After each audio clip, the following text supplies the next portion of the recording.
Hey y'all, my name is Lauren McGuffey. I'm a freshman at UAB, and today we're going to be talking about intermolecular forces. So, what are intermolecular forces? Well, these are forces between individual particles of a substance. And within these particles, the energy is required to go from a liquid phase to a gas phase. So, today I'm going to be showing you that visually through a homemade lava lamp. So, what are we going to need for today? We're going to need about 3/4 of a water. We're going to need some vegetable oil, or today I'm going to be using olive oil. It really doesn't matter.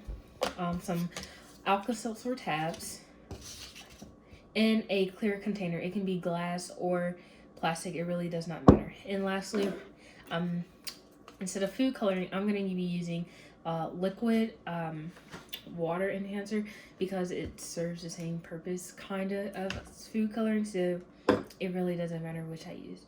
So first I'm going to start by pouring the water into my glass jar.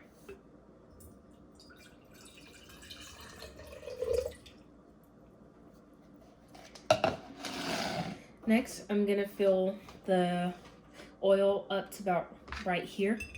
It's going to be about a 2-to-1 ratio.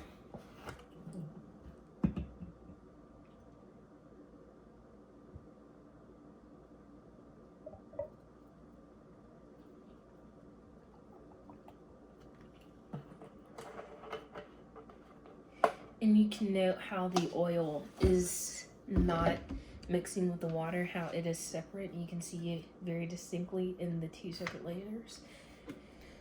Next, I'm just going to add a couple of drops of the coloring.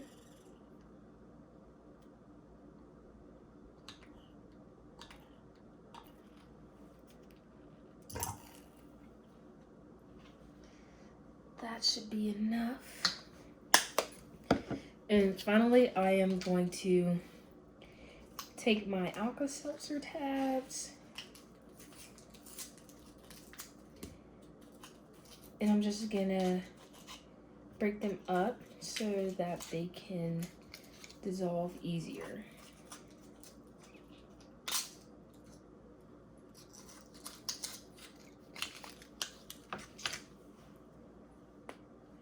Now I'm gonna drop the tabs in there. And it will start bubbling soon.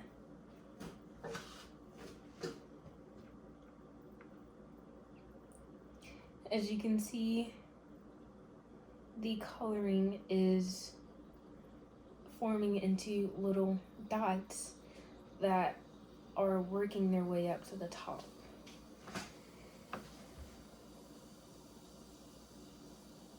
Just for a better view.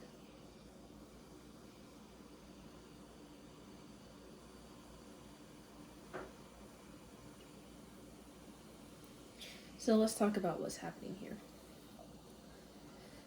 A lava lamp works because of density and polarity. As you know, density equals mass divided by volume. Water is heavier than oil. This is because the water molecules are packed together more tightly, so water essentially has a higher mass than oil.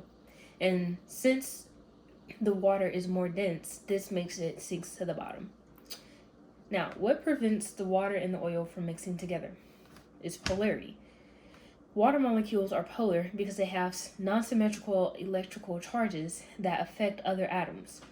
So you will have the 2 positive hydrogen atoms and then the 2 negative oxygen atoms. Because while it's H2O, oxygen carries a -2 charge. The oil molecules are nonpolar. They don't have a positive nor a negative charge, so they aren't attracted to the water molecules, causing the separation. The Alka-Seltzer tab, it reacts with the water and not the oil. As you saw when it passed by, there was no reaction, and the only reaction occurred when it finally hit the water. This is because the water and the Alka-Seltzer tabs, they work together to produce the carbon dioxide gas and the little gas bubbles that you saw forming. The gas bubbles, they stick to the water molecules, which were the little bubbles that you saw rising to the top. And because they rise to the top, you can see that the water in the gas combo is less dense than the oil. So this is the explanation for rising to the top. And as you can see, this is a intermolecular force working of a lava lamp. Thank you.